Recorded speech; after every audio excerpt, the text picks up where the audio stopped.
नमस्कार दोस्तों, कैसे हैं आप लोग। उम्मीद करता हूँ खुश होंगे, मज़े में होंगे। स्वागत है आपका मेरे चैनल स्टोरी टेलर सीपी में। मैं हूँ आपका दोस्त, आपका यार, स्टोरी टेलर सीपी, आपका सूत्रधार। दोस्तों, ऐसे इंटरेस्टिंग कंटेंट के लिए करें मेरे वीडियोस को लाइक और चैनल को सब्सक्राइब, क्योंकि मैं ऐसे कंटेंट लाता रहता हूँ।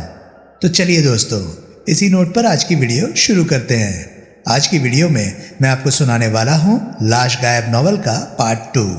इसका पहला पार्ट आप ऑलरेडी सुन चुके होंगे, और अगर आपने नहीं सुने तो उनके लिंक आपको ऊपर आई बटन से मिल जाएंगे। तो चलिए दोस्तों, ज़्यादा देरी ना करते हुए शुरू करते हैं लाश गायब नॉवल का दूसरा पार्ट। इस बार क्या चाहते हैं आप? खोसला अनिश्चित भाव से बोला।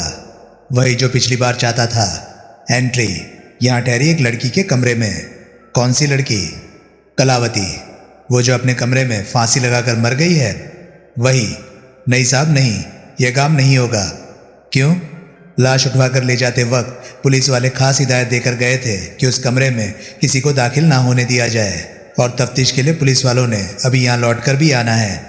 इतनी रात गए, अब कौन आएगा? पुलिस वाले आएंगे तो सवेरे आएंगे। नहीं साहब, वो बहुत बखेड़े वाला काम है। लेकिन ये 3 प्रशस्ति पत्र जो 4 भी हो सकते हैं, मुझे नहीं चाहिए। श्योर? Dead sure sir. आप मुझे लालच में मत फंसाइए। अपनी नौकरी मुझे बहुत प्यारी है। पिछली बार तो तुम्हारा ऐसा रवैया नहीं था। पिछली बार मैं आपकी बातों में आ गया था। इस बार भी आ जाओ ना प्यारे लाल। खोसला ने बड़ी दृढ़ता से इनकार में सिर हिलाया। अच्छा, एक काम करो। सुनील जबरन उसके हाथ में एक 100 का नोट ठूसता हुआ बोला। इसे एक सर्टिफिकेट के बदले में जो देख लो कि खुद मनमोहन सिंह का साइन किया हुआ है, कोई तरकीब ही बता दो जिससे मैं थोड़ी देर के लिए उस लड़की के कमरे में दाखिल हो सकूं। कोई ऐसी तरकीब जिससे तुम्हारा कोई लेना देना ना हो। मुझे ऐसी कोई तरकीब नहीं मालूम। दिल ना तोड़ो यार। कुशन खोसला मुट्ठी खोलकर नोट से अपनी पकड़ ढीली करने की कोशिश करता रहा, और सुनील उसकी मुट्ठी जबरन बंद करता हुआ उसकी वो कोशिश नाकाम करता रहा। आप यूं कीजिए, फिर खोसला धीरे से बोला। आप यहाँ एक कमरा ले लीजिए। फिर आप जो सेवा मेरे से करवाना चाहते हैं उसके लिए फ्लोर वेटर को पटा लीजिएगा। ख्याल बुरा नहीं, सुनील कुशन सोचकर बोला। कमरा मुझे उस लड़की के कमरे की बगल वाला ही दोगे ना? वो तो खाली नहीं। तो उस फ्लोर पर भी कोई कमरा खाली नहीं। फिर क्या फ़ायदा हुआ? मैं आपको उससे ऊपरले फ्लोर का कमरा दे सकता हूँ। लड़की का कमरा कौन सा है? 305, तीसरी मंजिल पर। उस फ्लोर पर इस वक्त जिस वेटर की ड्यूटी है उसका नाम क्या है? सीताराम। कैसा आदमी है? ठीक है। रिजर्व बैंक के गवर्नरों के दस्तखतशुदा जैसे सर्टिफिकेट आपके पास है, वैसे सर्टिफिकेट जमा करने का उसे काफ़ी शौक है। ऊपर से बातूनी बहुत है। फिर तो बन गया काम। 2 कमरा, 100 रुपये और दीजिए। क्यों? कमरे का किराया एडवांस। आपके पास तो कोई सामान जो नहीं है। ओह। सुनील ने उसे 100 का एक नोट दिया और उसकी चाबी उसे सौंप दी। सुनील लिफ्ट द्वारा तीसरी मंजिल पर पहुंचा। खोसला ने उसे 402 नंबर कमरे में बुक कर दिया और उसकी चाबी उसे सौंप दी। सुनील लिफ्ट द्वारा तीसरी मंजिल पर पहुंचा। कॉरिडोर के एक सिरे पर एक स्टूल पर ऊँघता सा एक वेटर बैठा था। सुनील उसके करीब पहुंचा। उसने उसका कंधा छुआ तो वेटर ने हड़बड़ाकर आंखें खोली। यस सर, वो स्टूल से उठता हुआ बोला। तुम्हारा नाम सीताराम है ना? सुनील बड़े मीठे स्वर में बोला। जी हाँ, वो तनिक सकपकाया। आपने कैसे जाना? मैंने तुम्हारी सूरत पर एक निगाह डाली तो मेरे मन ने फौरन गवाही दी कि सीताराम के अलावा तुम्हारा कोई और नाम हो ही नहीं सकता था। राधे श्याम भी नहीं। वेटर के चेहरे पर उलझन के भाव आए। मैं तो यहाँ तक कहता हूँ कि अगर तुम्हारे माँ बाप ने तुम्हारा नाम सीताराम ना रखा होता तो जब भी पहली बार तुमने आईने में अपनी सूरत देखी होती, तुम्हारे मन में यही ख्वाहिश पैदा हुई होती कि काश तुम्हारा नाम सीताराम होता। साहब, आप क्या चाहते हैं? मैं राजीव गांधी की जगह प्रधानमंत्री बनना चाहता हूँ। साहब, आप मुझसे क्या चाहते हैं? हाँ, यूँ कहो ना। मैं तुमसे क्या चाहता हूँ? तुमसे तो मैं वही चाहूँगा ना जो तुम कर सको। जी हाँ, ये चाबी है। सुनील अपने हाथ में थमी कमरे की चाबी उसे सौंपता हुआ बोला। जी हाँ, सीताराम उलझनपूर्ण स्वर में बोला। मैं चाहता हूँ कि इस चाबी से 305 नंबर का ताला खुल जाए और मैं हवा के एक झोंके की तरह भीतर से गुजर कर बाहर निकल जाऊँ। हवा के झोंके को भीतर से गुजरने में वक्त ही कितना लगता है। लेकिन ये चाबी तो 402 नंबर की है। यही तो खराबी है इस चाबी में कि ये 402 नंबर की है। इसको तुम 305 की चाबी बना दो तो मैं इतना करारा 100 का पत्ता तुम्हें दूंगा कि अगर तुमने उसमें एक मामूली सा भी बल पड़ा दिखाई दिया तो बतौर जुर्माना वैसा ही एक 100 का पत्ता और दूंगा। लेकिन उसके करारा होने की कोई गारंटी नहीं होगी। सीताराम का चेहरा गंभीर हो उठा, लेकिन उसकी आंखों में लालच की चमक सुनील को साफ दिखाई दी। पहले पत्ते का मुआयना कर लो। सुनील उसे 100 का नोट सौंपता हुआ बोला। देख लो, कोई बल तो नहीं है? सीताराम बड़ी दिलेरी से बोला। यहाँ इस कोने में, यहाँ थोड़ा सा, जरा सा, मामूली सा। तुम ठीक कह रहे हो, है बाल बराबर बल है इसमें। वादे के मुताबिक ये लो जुर्माना। सुनील ने उसे 100 का एक नोट और सौंपा। दोनों नोट वेटर की वर्दी में गायब हो गए। आप है कौन? मैं तुम्हारे होटल में ठहरा एक मेहमान हूँ। सबूत के तौर पर मेरे कमरे की चाबी तुम्हारे हाथ में है। आप 305 में दाखिल क्यों होना चाहते हैं? ये राज की बात है। फिर भी उस राज को जाहिर करने की मेरी फीस 200 रुपये है। लाओ। सीताराम सक पकाया, एक क्षण ठिठका और फिर बोला, अगर ये बात जाहिर हो गई कि मैंने आपको 305 में घुसाया था तो मेरी नौकरी छूट जाएगी। सुनील खामोश रहा। लेकिन मुझे कौन सी परवाह है इस फटीचर नौकरी की? शाबाश। राजा रामचंद्र ने भी वनवास जाते समय अयोध्या के राजपाट की बाबत इससे मिलती जुलती ही बात कही थी। तभी तो मैंने कहा था कि सीताराम के सिवाय तुम्हारा कोई दूसरा नाम हो ही नहीं सकता। आप कमरे में कोई छेड़खानी तो नहीं करेंगे? हरगिज भी नहीं। कसम उठवा लो सीता माता की और राजा रामचंद्र की। सीताराम ने उसके कमरे की चाबी उसे सौंप दी और बोला, चलिए। दोनों अगल बगल चलते हुए 305 के सामने पहुंचे। गलियारे में उस घड़ी मुकम्मल सन्नाटा था। सीताराम ने पास की सहायता से दरवाज़ा खोला और भीतर की लाइट का स्विच ऑन किया। सुनील भीतर दाखिल हुआ तो उसने उसके पीछे दरवाज़ा बंद कर दिया। वहाँ सामने सीताराम ने बाथरूम के अधखुले दरवाजे की तरफ संकेत किया। दरवाजे के साथ उसकी लाश लटकी पाई गई थी, एकदम मादरजात नंगी। सुनील दरवाजे के करीब पहुंचा। उसने दरवाजे का बारीकी से मुआयना किया। दरवाजे के भीतर की तरफ उसके मध्य में एक रेलिंग लगी हुई थी जो शायद तौलिया लटकाने के काम आती थी। रस्सी इस रेलिंग के साथ बंधी हुई थी। सीताराम ने बिना पूछे ही बताया और दरवाजे के ऊपर से होती हुई इधर दूसरी तरफ पहुंची हुई थी, जहाँ की उसके सिर पर बने फंदे के सहारे लाश दरवाजे के साथ लटकी हुई थी। तुमने रस्सी से लटकी लाश देखी थी? रस्सी से लटकी नहीं देखी थी। पुलिस ने आते ही रस्सी काट दी थी, लेकिन मुझे पता है कि वो इस दरवाजे के साथ ही लटकी पाई गई थी। कैसे पता है? रेलिंग के साथ रस्सी तब भी बंधी थी और दरवाजे पर उसके नंगे पैरों के निशान थे। नंगे पैरों के निशान दरवाजे पर? हाँ, फर्श से कोई 2 फुट ऊपर। यहाँ उसने एक जगह इशारा किया। देखिए, निशान अब भी दिखाई दे रहे हैं। फांसी पर लटकी लड़की वो तड़पी होगी और उसकी एड़ियाँ यहाँ दरवाजे से टकराई होंगी। सुनील ने नीचे बैठकर उन निशानों का मुआयना किया। उसने अपना रुमाल निकालकर एक निशान पर थोड़ा रगड़ा तो निशान दरवाजे पर से गायब हो गया। ऐसा मत कीजिए, सीताराम व्यग्र भाव से बोला। श्योर। सुनील उठ खड़ा हुआ। मैं सिर्फ ये जानने की कोशिश कर रहा था कि ये निशान किस चीज़ के हैं। पानी के हैं ये निशान। अच्छा। आत्महत्या से पहले वो नहा रही थी। उसने बाथरूम का दरवाज़ा पूरा खोला। ये देखिए, बाथटब भी अभी गुस्ल के पानी से भरा हुआ है। यानी कि, सुनील बोला, आत्महत्या करने से पहले वो नहा रही थी। वो बाथटब में से निकली और बिना अपना गीला बदन सुखाने की कोशिश किए दरवाजे की रेलिंग के साथ रस्सी बांधकर फांसी पर लटक गई।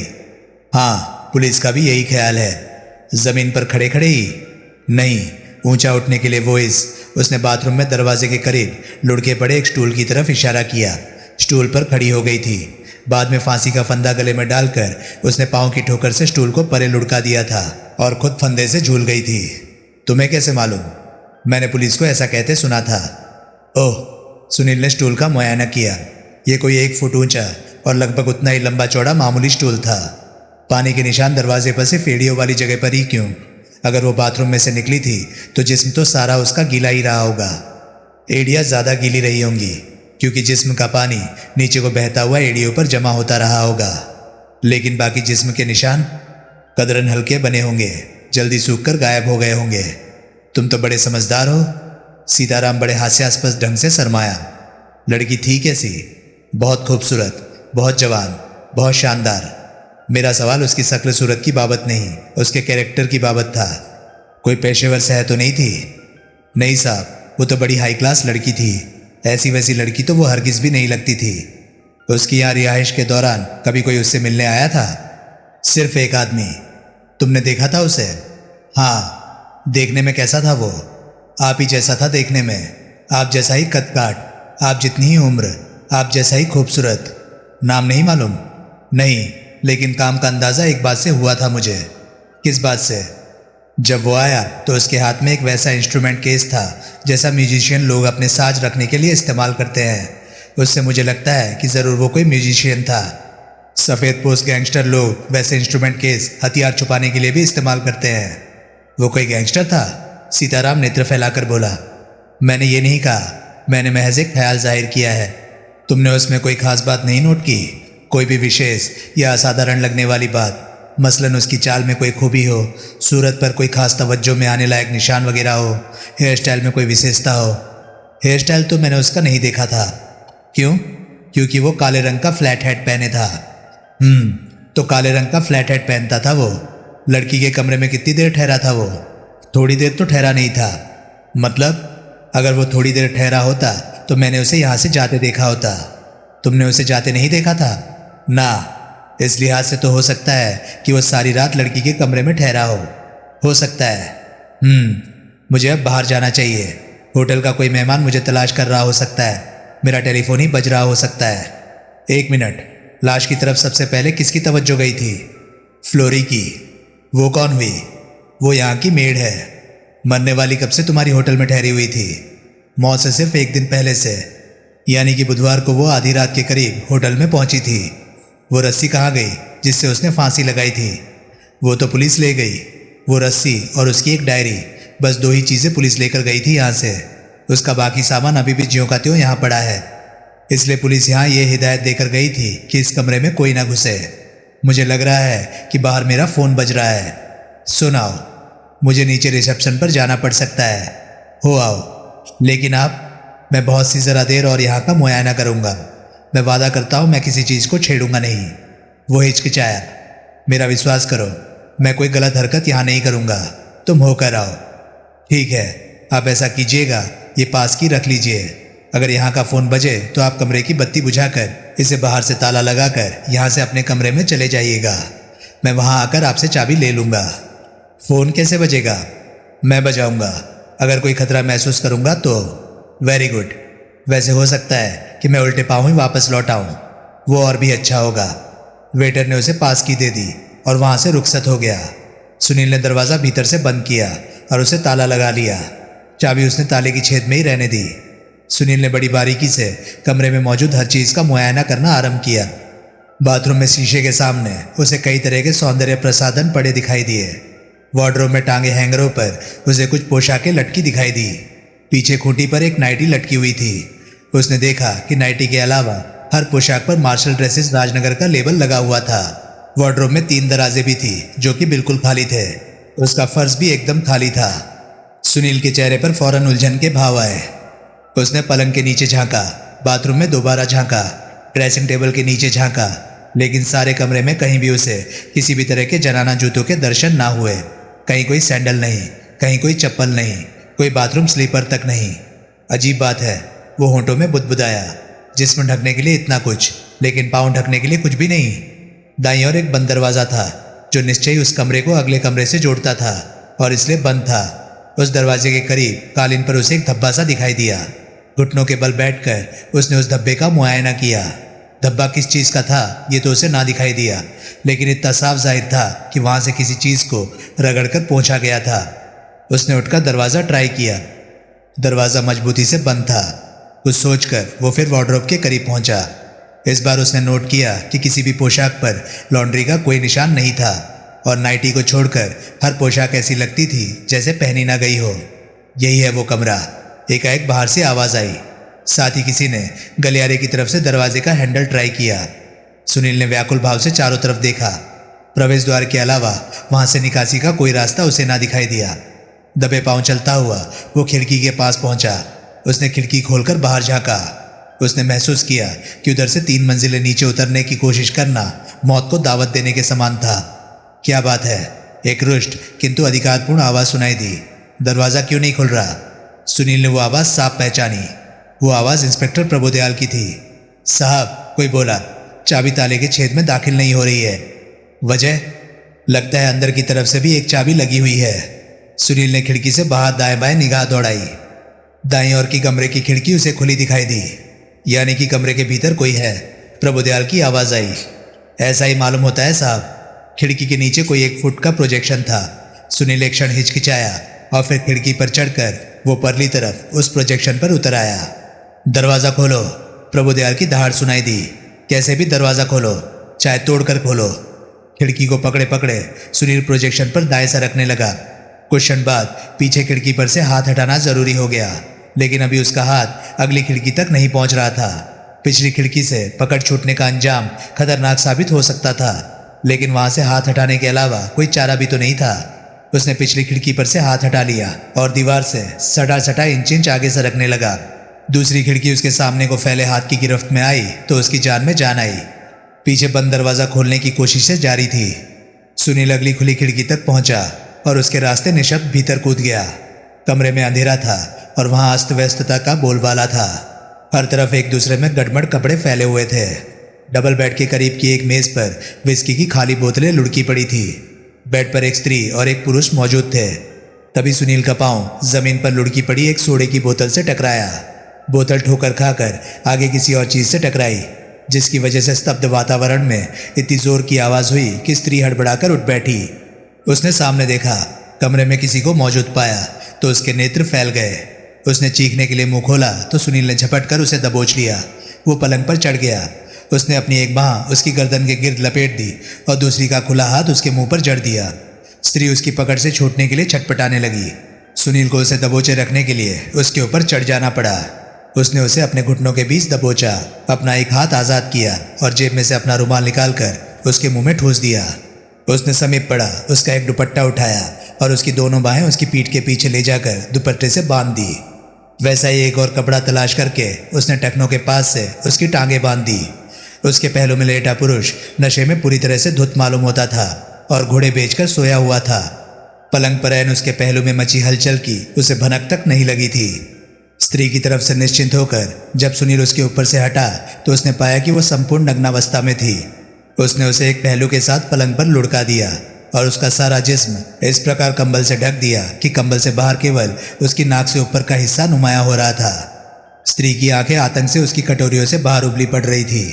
हौसला रखो मेम साहब, सुनील ने उसे आश्वासन दिया। खामोश रहोगी तो तुम्हें कुछ भी नहीं होगा। धींगा मुश्ती की कोशिश करोगी तो तुम्हारे इस खूबसूरत जिस्म के कई नट बोल्ट उखड़ जाएंगे। ओके? स्त्री के शरीर में कोई हरकत ओके कहने वाली ना हुई। उसकी आंखों से आतंक का भाव भी ना गया। बाहर गलियारे में एक जोर की आवाज हुई। शायद 305 नंबर कमरे का दरवाजा तोड़ दिया गया था। सुनील दरवाजे के पास पहुंचा। उसने हौले से दरवाजा खोला और उसमें एक झीरी बनाकर उसमें से बाहर झांका। बगल के कमरे के सामने उसे पुलिसियों का और होटल के कर्मचारियों का अच्छा खासा जमघट दिखाई दिया। उस जमघट में रिसेप्शन क्लर्क खोसला भी था, लेकिन सीताराम के दर्शन उसे ना हुए। प्रभुदयाल भी उस जमघट में नहीं था, लेकिन वो शायद कमरे के भीतर दाखिल हो चुका था। पुलिसियों के साथ उसे बंबई से आया अमरकांत चावला भी दिखाई दिया। सुनील के देखते देखते एक सब इंस्पेक्टर के साथ वो कमरे के भीतर दाखिल हो गया और सुनील की दृष्टि से ओझल हो गया। सुनील ने दरवाज़ा बंद कर दिया और खिड़की के करीब पहुंचा। उसने खिड़की को भीतर से बंद कर दिया और उसके आगे पर्दे खींच दिए। कमरे में एक ट्यूबलाइट थी और एक फैंसी बल्ब था। उसने ट्यूबलाइट का स्टार्टर निकाल दिया और बल्ब को उसके सॉकेट से बाहर खींच लिया। फिर वो वापस पलंग के करीब लौटा।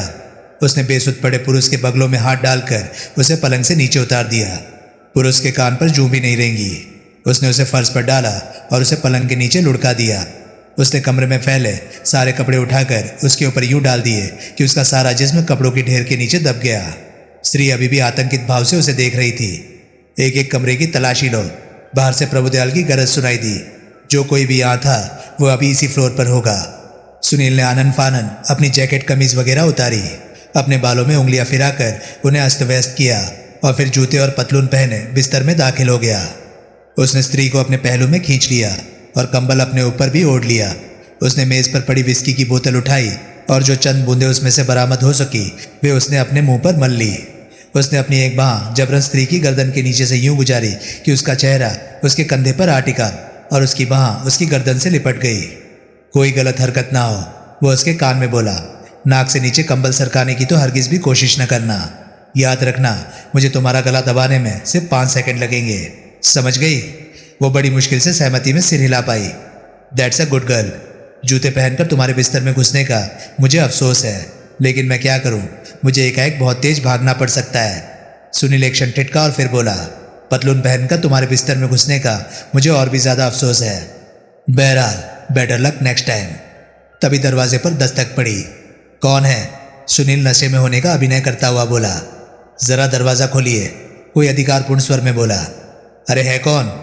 आप दरवाज़ा तो खोलिए। सुबह आना। किसी ने दरवाजे को धक्का दिया। दरवाज़ा जो कि भीतर से बंद नहीं था खुल गया। गलियारे की थोड़ी रोशनी अंधेरे कमरे में दाखिल हुई। सुनील को चौखट पर एक सब इंस्पेक्टर के साथ खोसला दिखाई दिया। आपका दरवाज़ा खुला है, सब इंस्पेक्टर बोला। तो क्या हुआ? सुनील भुनभुनाया। आप कौन हैं? पुलिस। अभी कोई आपके कमरे में तो नहीं आया? मेरे को नहीं मालूम, मैं तो सोया पड़ा था। आप दरवाज़ा खुला छोड़कर सो जाते हैं? रह गया होगा खुला, कल साली थोड़ी ज़्यादा हो गई थी। शायद आपके कमरे में कोई आ घुसा हो और आपको पता ना लगा हो। इधर कोई दिखाई तो नहीं देता। बत्ती जलाइए। आप खुद जला लो। सब इंस्पेक्टर के इशारे पर खोसला ने एक स्विच ऑन किया। ट्यूब न जली। उसने दूसरा स्विच ऑन किया, बल्ब भी ना जला। बत्ती को क्या हो गया? वो बड़बड़ाया। क्या इंतज़ाम है साले होटल का? सुनील पूर्ववत भुनभुनाया। साली लाइट कभी जलती है कभी नहीं जलती। सब इंस्पेक्टर सावधानी से कदम रखता हुआ बाथरूम के दरवाजे तक पहुंचा। उसने उसका दरवाज़ा खोलकर भीतर की लाइट ऑन की। बाथरूम जगमगा गया। वहीं की रोशनी कमरे में भी प्रतिबिंबित हुई। उसकी निगाह पहले बाथरूम में और फिर कमरे में फिरी। सब इंस्पेक्टर वापस लौटा। साला कैसा होटल है? सुनील बड़बड़ा रहा था। आधी रात को भी चैन नहीं, सोते से जगा दिया, डिस्टर्ब कर दिया। सब इंस्पेक्टर खोसला उसके करीब पहुंचा। वो धीरे से खोसला से बोला। इसी रूम की गेस्ट है ना? खोसला ने गौर से सुनील की तरफ देखा। एक क्षण को दोनों की आंखें मिली। नीम अंधेरे में भी सुनील ने खोसला के चेहरे पर पहचान के भाव परिलक्षित होते साफ देखे। खोसला साहब। इससे पहले कि खोसला जुबान खोल पाता सुनील बोल पड़ा। आपका बिल मेरे को मिल गया है। रात को थोड़ी ज़्यादा हो गई थी, इसलिए पे करना भूल गया। मैं जब नीचे उतरूंगा तो रिसेप्शन पर 500 रुपये छोड़ जाऊंगा आपके लिए, for services rendered. Okay? Khosla का सिर अपने आप सहमति में हिला। आइए साहब। फिर वो सब इंस्पेक्टर से बोला। अगला कमरा देखें, यहाँ सब ठीक है।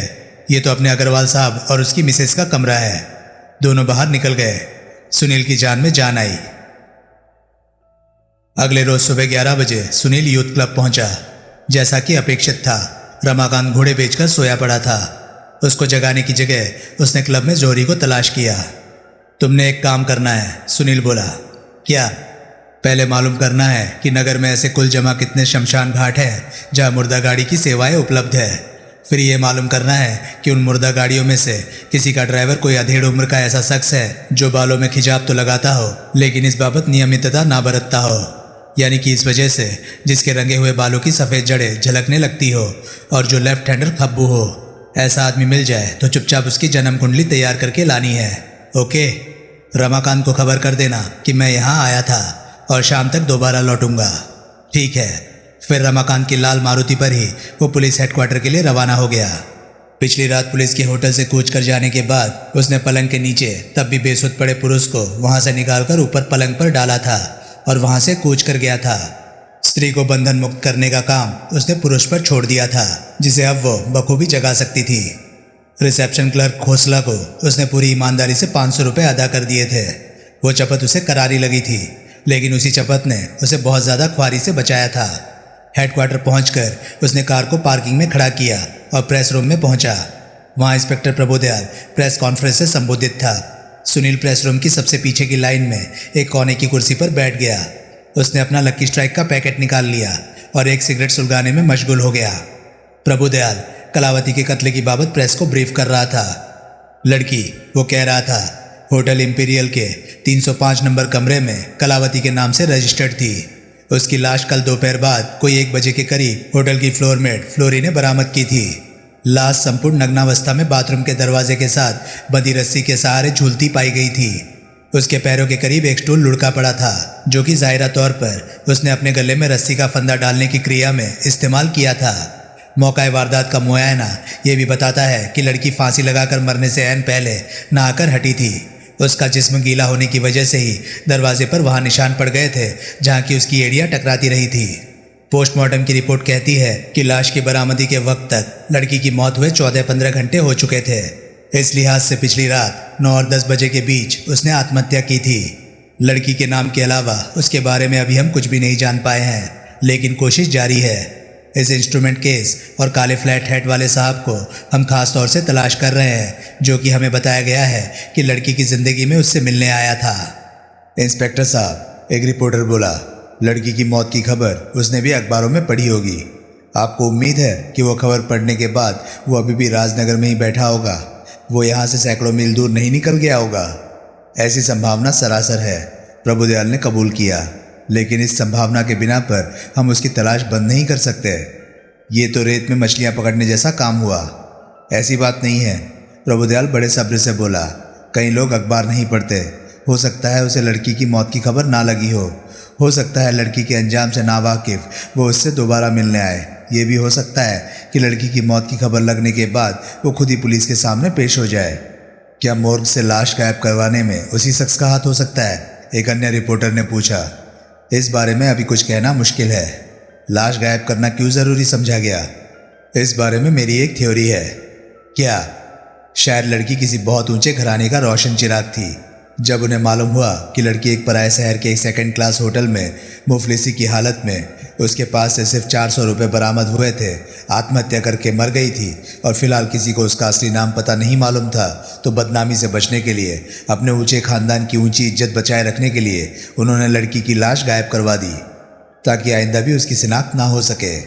इंस्पेक्टर साहब, ये तो कुछ ज़्यादा ही दूर की कौड़ी है। फिलहाल लाश गायब होने की कोई और वजह मेरी समझ से बाहर है।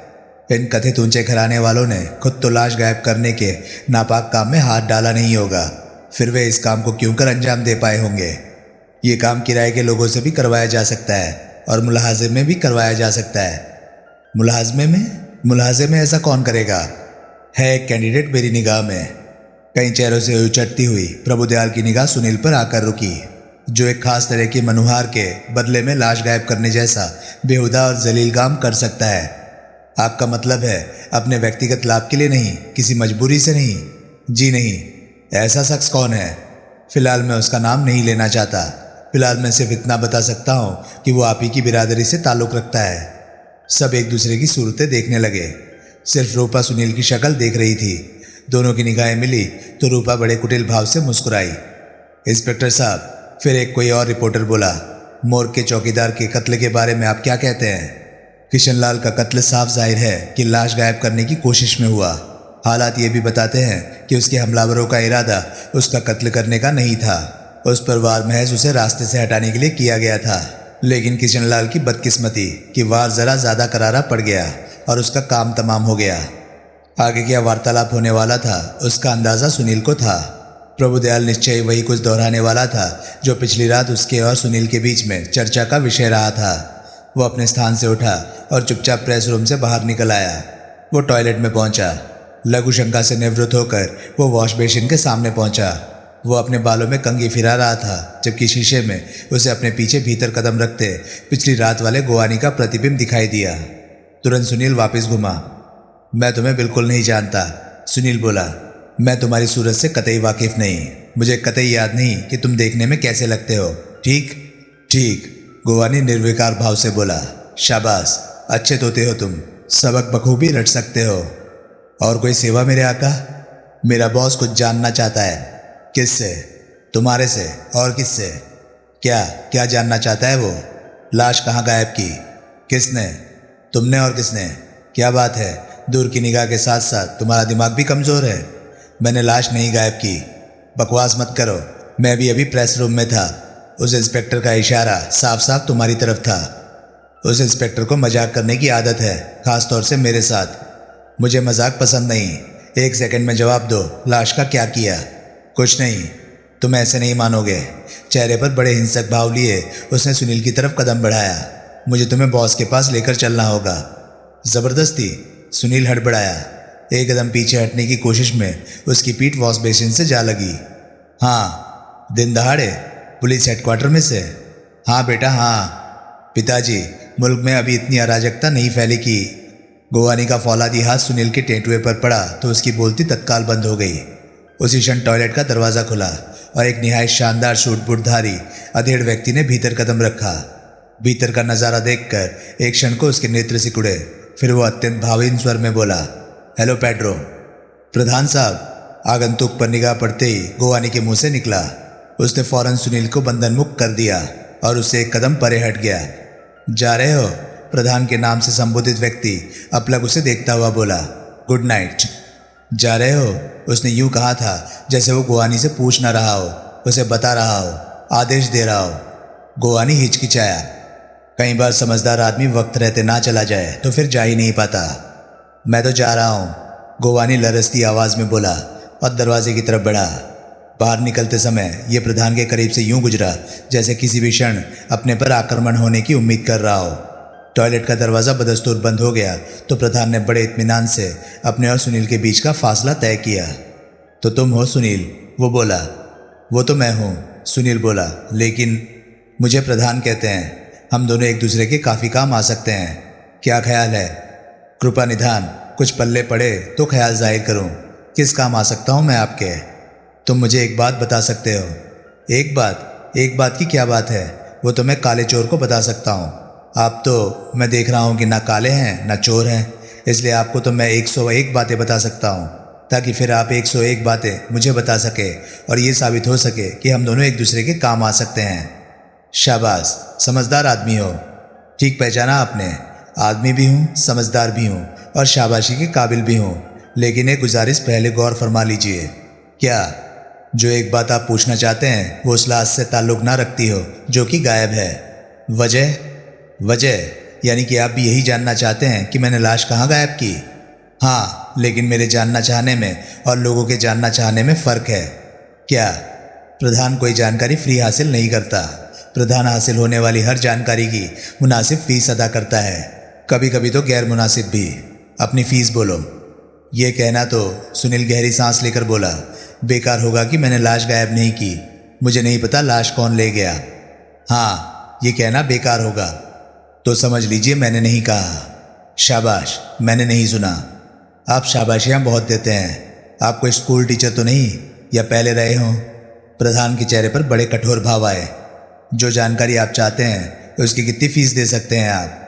हाँ, अब सुर में बोले हो, प्रधान बोला। उसने अपने कोट की भीतरी जेब में हाथ डाला और उसमें से 100 के नोटों की गड्डी निकाली और बोला, 10,000। ओके। सॉरी बॉस, मुझे नहीं पता लड़की कहाँ है। यानी कि ये फ़ीस कम है, ज़्यादा चाहते हो? ज़्यादा भी मिल सकती है। 20,000, लेकिन उससे ज़्यादा एक कानी कौड़ी नहीं। लालच बुरी बला होती है, जानते हो ना? सुनील ने सहमति में सिर हिलाया। प्रधान ने वैसी एक गड्डी और निकाली और दोनों सुनील की ओर बढ़ाई। अब बोलो, वो बोला, क्या जवाब है तुम्हारा? मेरा जवाब वही है जो पहले था, मुझे नहीं पता लड़की कहाँ है। तो फिर? एकाएक प्रधान सांप की तरह फुफकारा। फीस क्यों पूछी? सिर्फ ये जानने के लिए कि आपके सवाल का जवाब आता होने की वजह से मेरा कितना नुकसान हो रहा था।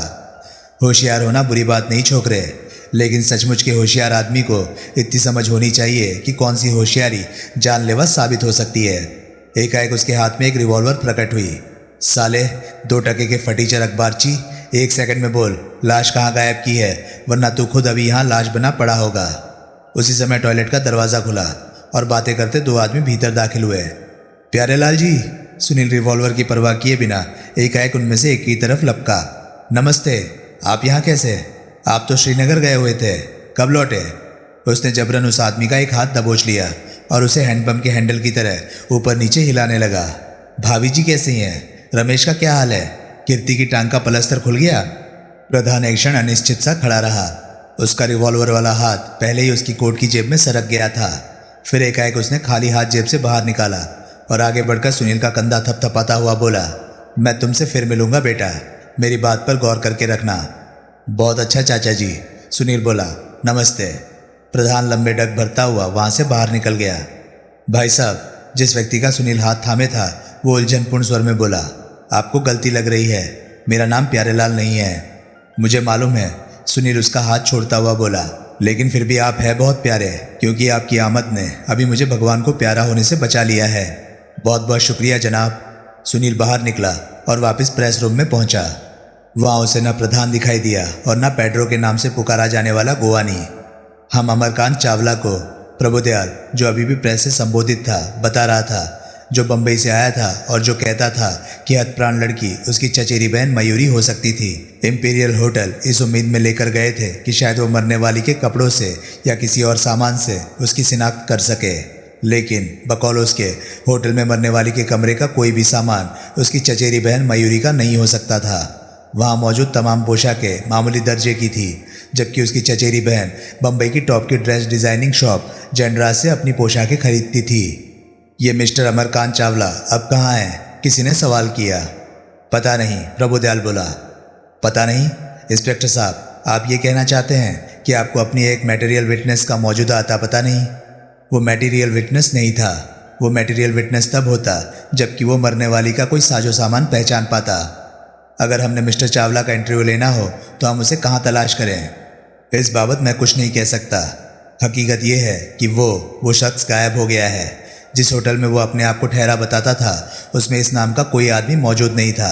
शहर के किसी और होटल में भी इस नाम का कोई आदमी नहीं था। कमाल है। आप साहबान कुछ और पूछना चाहते हो? कोई सवाल ना हुआ। फिर मीटिंग बर्खास्त हो गई।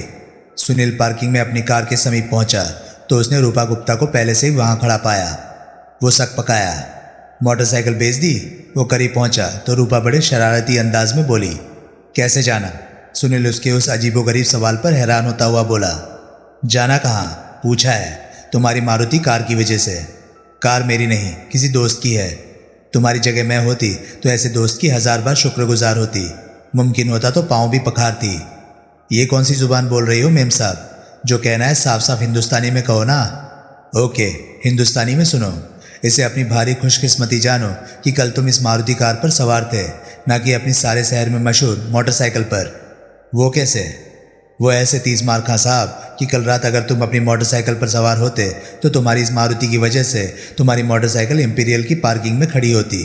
फिर इंस्पेक्टर प्रभुदयाल को किसी को पूछने ना जाना पड़ता कि पिछली रात होटल इंपीरियल की 3री मंजिल पर जो उत्पात मचा था वो किसकी करतूत का फल था। सुनील चौंका। मेरी बहुत ज़्यादा ख्वाहिश थी कि मैं पुलिस की तवज्जो तुम्हारी मारुति कार की तरफ दिलाती। तुम वहाँ थी? ये भी कोई पूछने की बात है? तुम शास्त्री के साथ अपने घर नहीं गई थी? नहीं। क्यों? क्योंकि रास्ते में कहीं भी मैंने तुम्हारी नई मारुति कार को शास्त्री के खड़खड़ स्कूटर को ओवरटेक करते नहीं देखा था। जब तुम्हारा मेरा रास्ता एक था तो ऐसा होना चाहिए था। मैं घर नहीं गया तो इसका मतलब ये तो ना हुआ कि मैं इंपीरियल होटल पहुंच गया। मैंने कब कहा कि इसका मतलब ये हुआ? तो जिन बेशुमार जगहों का रुख तुम कर सकते थे उनमें से एक जगह इंपीरियल होटल भी था। अंदाजन मैं इंपीरियल होटल पहुंची, अंदाज़ा चल गया। कमाल है, तुमने पुलिस को हिंट तक नहीं दिया कि मैं होटल में मौजूद हो सकता था? नहीं। क्यों? क्योंकि कुत्ता कुत्ते को नहीं काटता। ये तो बड़ा ऊंचा ख्याल है जिससे खुद तुम्हारी कोई निस्बत नहीं। ऐसी बात तो नहीं है नूरे नज़र। ऐसी ही बात है। ना हो तो तुम्हारी हमेशा मुझे इंसल्ट करने की, मुझे नीचा दिखाने की कोशिश ना रहे। नीचा दिखाने वाली बात मुमकिन हो सकती है प्रोफेशनल जेलेसी की वजह से, लेकिन ये इंसल्ट वाली बात तो ठीक नहीं। वो भी ठीक है। तुम्हारी ये नीयत ना हो तो तुम मुझे ललिता, सर्फ की झाग, तूफान हमदम, नूरे नज़र जैसे बेहुदा नामों से पुकारो। सुनील हड़बड़ाया। इतने बड़े जर्नलिस्ट हो, देखने में सलीके और सदाचार की प्रतिमूर्ति लगते हो, लेकिन भाषा ऐसी बाजारी बोलते हो। पहले तो कभी किसी ने ऐतराज़ नहीं किया। ऐतराज़ ना होना बात के माकूल होने का सबूत नहीं होता। तुम ठीक कह रही हो। अब बोलो, कल मेरी पोल ना खोलने के लिए मैं कैसे तुम्हारा शुक्रगुजार हो सकता हूँ? मेरे शुक्रगुजार तुम हो वो ना हो वो, पोल तो तुम्हारी खुलेगी। वो कैसे? सीताराम नाम के 3री मंजिल के फ्लोर वेटर की वजह से। तुम्हारी जानकारी के लिए वो पुलिस की हिरासत में है और कबूल कर भी चुका है कि 305 नंबर के दरवाजे में भीतर की तरफ लगी पाई गई चाबी वो पास की थी जो उसके अधिकार में होनी चाहिए थी। उसने कहा है, सुनील चिंतित भाव से बोला, कि चाबी उसने मुझे किसी को दी थी। अभी तो नहीं कहा। अभी तो वो यही रट लगाए हुए है कि उसकी चाबी उसकी लापरवाही से कहीं गिर गई थी। ओह, लेकिन अगर उसने चाबी तुम्हें दी होने की हामी भरी तो फिर वो तुम्हारा हुलिया भी तो बयान करेगा। नहीं करेगा, सुनील इत्मीनान से बोला। अभी वो सेफ है। अभी पुलिस के पास उसके खिलाफ कुछ नहीं है। अभी उसकी ये जिद चल सकती है कि चाबी उसने कहीं खो दी थी। वो तुम्हारी प्रॉब्लम है। उस बाबत तुम जानो, तुम्हारा काम जाने। मुझे ये बताओ कि तुम छुपे कहाँ थे? बता दूँ? हाँ। बात अपने अखबार में तो नहीं छपवा दोगी? तुम पागल हो? अगर मेरी वैसी नीयत होती तो पहले मैं वो सब न छपवाती जो कि तुम्हें खबर भी नहीं है कि मुझे मालूम है। मैं तुम्हारी पोल इंस्पेक्टर प्रभुदयाल के सामने खोलकर वाहवाही ना लूटती। मैं बगल के कमरे में था। उसकी तलाशी तो सबसे पहले हुई थी, मेरे सामने। सुनील ने सविस्तार बताया कि वो कैसे उस तलाशी से बचा था। फिर तो तुम्हारे खिलाफ एक विटनेस और भी है। सारी बात सुनकर रूपा बोली, वो औरत ही तुम्हारा हुलिया बयान कर सकती है। वैसे तो कमरे में इतनी काफ़ी रोशनी नहीं थी कि वो मेरी सूरत देख पाती, लेकिन इसके अलावा एक अहम बात और भी है जिसकी वजह से वो मेरी बाबत अपनी ज़ुबान खोलना पसंद नहीं करेगी। वो क्या? कौन नौजवान खूबसूरत औरत अपनी ज़ुबानी ये बात कबूल नहीं कर सकती कि कोई मर्द का बच्चा उसके साथ उसके पहलू में लेटा रहा और उसके साथ कुछ न किया। इसमें उसकी खूबसूरती और नौजवानी की हद तक है। फिर आ गए एक आने वाली जगह पर। रूपा ने आंखें तरेरी। सॉरी, तो फिर आज से हम दोस्त हुए, इस शर्त पर कि मैं तुम्हें रूपा के अलावा किसी नाम से नहीं पुकारूंगा। तुम्हें ना ललिता कहूँगा और ना ये पूछूंगा कि सर्फ की खरीदारी में ही क्यों समझदारी है। हाँ, और नूरे नज़र, तूफान हमदम, राहत जिगर वगैरह जैसे अलंकारिक विशेषण भी मेरे लिए नहीं उचारोगे। करेक्ट, सुनील बोला और जल्दी जल्दी अपनी एक उंगली हवा में चलाने लगा। ये क्या कर रहे हो? रूपा बोली। लिख रहा हूँ कि आइंदा किन किन बातों से मैंने परहेज रखना है ताकि सनद रहे। हवा में लिख रहे हो? अब कहीं बारिश ना आ जाए। आ गई तो क्या होगा? तो जो कुछ मैंने लिखा है वो मिट जाएगा। रूपा हंसी। शुक्र है, सुनील बोला। किस बात का? रूपा बोली। सिर्फ हंसी हो, मुंह नहीं बिचकाया। वो फिर हंसी। मैं तुम्हें कहीं ड्रॉप कर दूं? कहाँ? दरिया में? समुद्र में? नहीं, जहाँ तुम चाहो। शुक्रिया, मुझे अभी यही काम है। तो फिर बंदा इजाज़त चाहता है। रूपा ने पहले सहमति में सिर हिलाया, लेकिन फिर एकाएक बोली, एक बात और सुनते जाओ। वो क्या? सुनील बोला।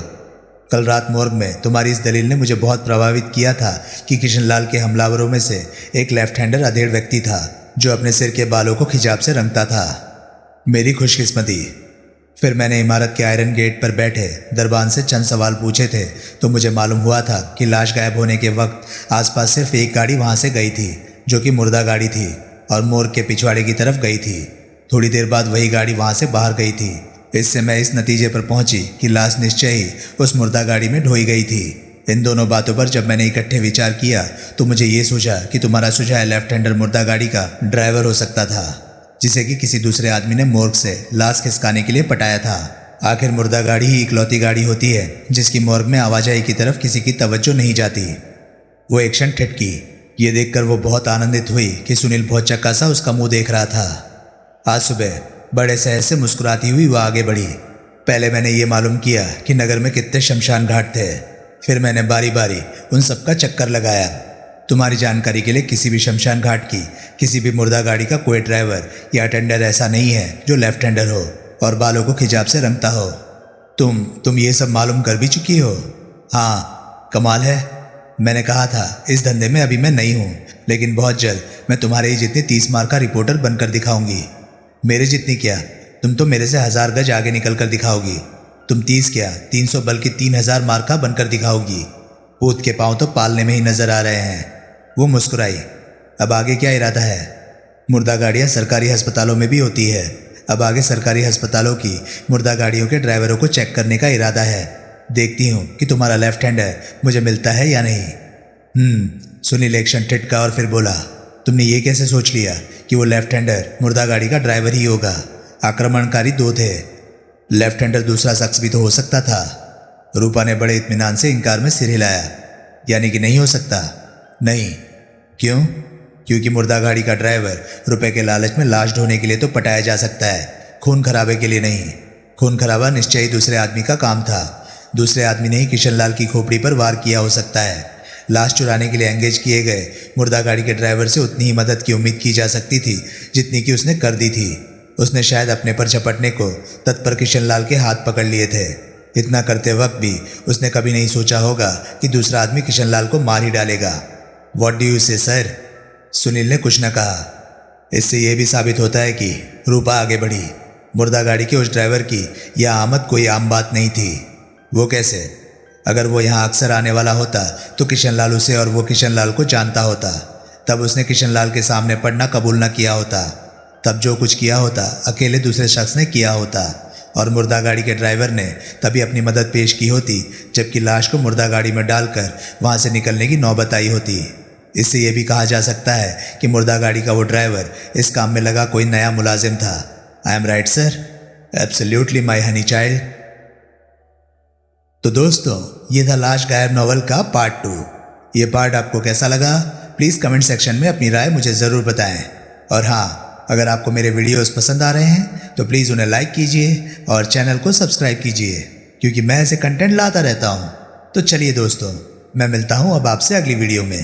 तब तक के लिए नमस्कार, गुड बाय, सेफ रहिए, खुश रहिए, मज़े करिए।